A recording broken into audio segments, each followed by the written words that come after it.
e por aí em diante. Ninguém consegue gerir na mesma proporção, por exemplo, ter 4 namoradas. Primeiro que não vai gostar das 4 na mesma proporção. Depois é que não vai ter o mesmo equilíbrio para com as mesmas ou para com todas elas, ou seja, para cuidar delas do mesmo jeito. Então, é possível, não é aconselhável e não é saudável. A sociedade está mais tolerante com este tipo de relação? Infelizmente, sim. Por via dos maus exemplos, nós escolhemos mais o que é mal para nós do que o que é bom. Mas isso não quer dizer que ou deve ser ou é o padrão a se adotar.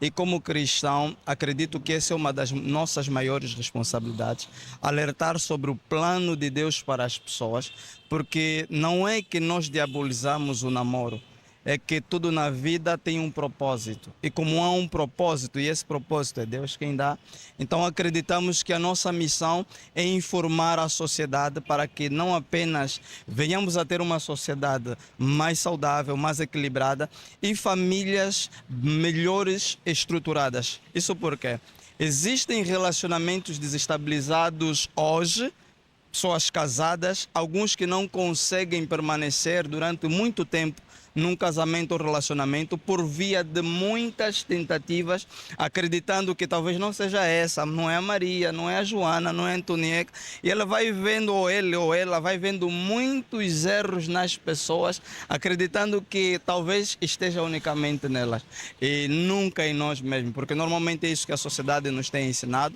Primeiro nós, primeiro a nossa vontade, primeiro aquilo que nós queremos perseguir e depois, pronto, os outros. Os outros, se vierem, têm que se aliar a nós. E é ali onde entra a vontade de Deus. Primeiro é Deus e depois o nosso próximo. Então isso mostra que o relacionamento não é só sobre dar tudo certo, não é só sobre querermos, mas é sobre enfrentarmos desafios numa parceria com alguém que nos olha do jeito que somos feios, somos altos, somos bonitos, não somos, mas que principalmente nos ama por aquilo que nós temos aqui de riqueza, mais do que o que exteriormente aparenta.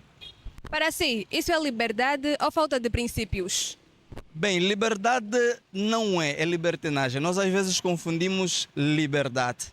Se liberdade é fazer tudo o que queremos e podemos, então nós nós vamos colocar, por exemplo, a questão de leis, princípios, direitos e deveres numa balança, numa saia não justa, né? Porque nós, se acompanhamos na nossa lei, a lei fala sobre os direitos, liberdades e deveres dos cidadãos da sua vida. Então, namorar muitas pessoas é liberdade? Bem, pode ser liberdade na mente de quem assim o assimila, mas em termos de princípios, e principalmente falando de alguns princípios de família e projeções para o futuro, não acredito que seja uma liberdade, é mais uma libertinagem e é mais uma forma de prostituirmos o nosso próprio corpo, porque nos tornarmos apenas escravos dos nossos desejos, porque talvez eu quero ter uma que seja mulata, quero ter outra que seja negra, outra que tenha cabelos loiros, outra que tenha olhos azuis. E vou acumulando um conjunto de paixões achando que isso é liberdade. Só que tudo na vida tem consequências. Cedo ou tarde nós escolhemos. Então, liberdade e libertinagem são muito diferentes. Libertinagem, sim, é fazer o que eu quero sem nenhuma consequência. Liberdade é fazermos, sim, tendo em conta até mesmo os limites do nosso corpo. E é por essa razão que devemos considerar que ter várias namoradas, várias mulheres é perigoso. Preciso treinarmos o nosso eu para não sermos escravos dos desejos e daquilo que as sociedades querem inculcar em nossas mentes como sendo certo. Muitas namoradas, até mesmo economicamente, são mais gastos, menos tempo e por aí em diante. Então, é muito mais benéfico seguirmos a vontade de Deus e porque diferente dos homens, ela é boa, perfeita e agradável.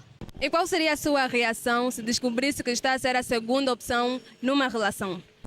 Olha, isso depende, porque eu sou casado, mas isso só seria mesmo uma hipótese. Eu creio que a mulher que Deus me deu é a pessoa ideal para o projeto que Deus desenhou para as nossas vidas. e acredito que nos amamos acima de todas as circunstâncias, passamos por muito. Então eu vou cair na hipótese. Na hipótese, se fosse antes de questões relacionadas ao casamento, eu não sei exatamente como reagiria, porque é uma hipótese, mas tendo em conta a sabedoria que como cristão carregamos, primeiro eu precisaria de conhecer a vontade de Deus. Não é algo de se desejar, mas se eu não presto para ser uma primeira opção e única, não estou a dizer primeira e segunda e única para uma pessoa, então talvez essa pessoa deva encontrar alguém melhor do que eu com quem deva estar. Na questão do casamento é um pouquinho mais complicado. Primeiro é que nós defendemos os valores cristãos. O casamento é algo que deve ser protegido, deve ser exaltado, deve ser celebrado, deve ser meditado em todos os níveis da nossa capacidade mental e espiritual e claramente em dependência da vontade de Deus. É um pouco difícil porque ali é onde a gente teria que consultar ainda mais a Deus. Acha que isso é traição ou só indecisão mesmo? É traição porque quando nós estabelecemos um laço com alguém, independentemente, porque hoje existem modalidades para relacionamentos, né? Eu não gosto muito de me rever nesse tipo de modalidades, porque temos relações abertas, né? Que você está com a pessoa, mas só são um do outro quando estão juntos. E mais uma vez, voltando àquilo que me identifica, é uma traição. E não é só uma traição para com o homem, é ferir um princípio de Deus. Quando nós damos uma palavra, prestamos um voto a alguém, essa palavra devemos guardar para honrá-la. Se nós dissemos que amamos alguém, o amor não é só baseado nos bons sentimentos e os momentos bons. Esse amor vai ser testado nos momentos de provação, vai ser testado em várias particularidades com a família, os desentendimentos e por aí adiante. Então, é uma traição e é uma faca no coração da pessoa e uma decepção para Deus também, porque é não confiar no plano dele que ele estabeleceu para nós, é não confiar na sua palavra, obviamente negligenciar a sua palavra, que é um perigo. A palavra diz que quando nós não obedecemos a palavra e decidimos obedecer ao pecado, que é vista, a traição é vista como pecado, então nós nos fazemos escravos e podem surgir maldições nisso. Não é Deus que amaldiçoa, somos nós que vamos atrás das maldições nesse sentido.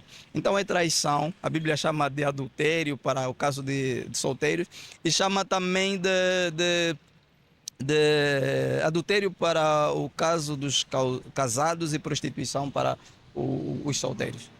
E qual é o conselho que poderia deixar para as pessoas que têm mais de um namorado? Bem, o conselho que eu gostaria de deixar para pessoas que têm essa prática é que eles entendam que Deus tem um plano melhor para eles. É que eles entendam que correr nem sempre é chegar.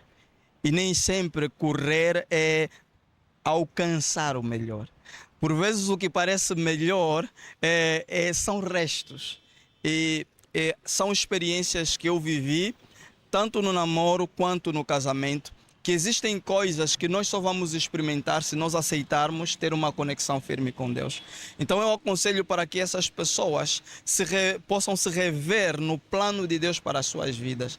Se for cristão, porque nós não estamos a falar que só são pessoas não cristãs que fazem isso. Nós temos essa realidade, infelizmente, no seio da comunidade cristã. Para não sermos aqui, estamos a julgar o mundo. Não, isso acontece tanto no seio cristão como fora.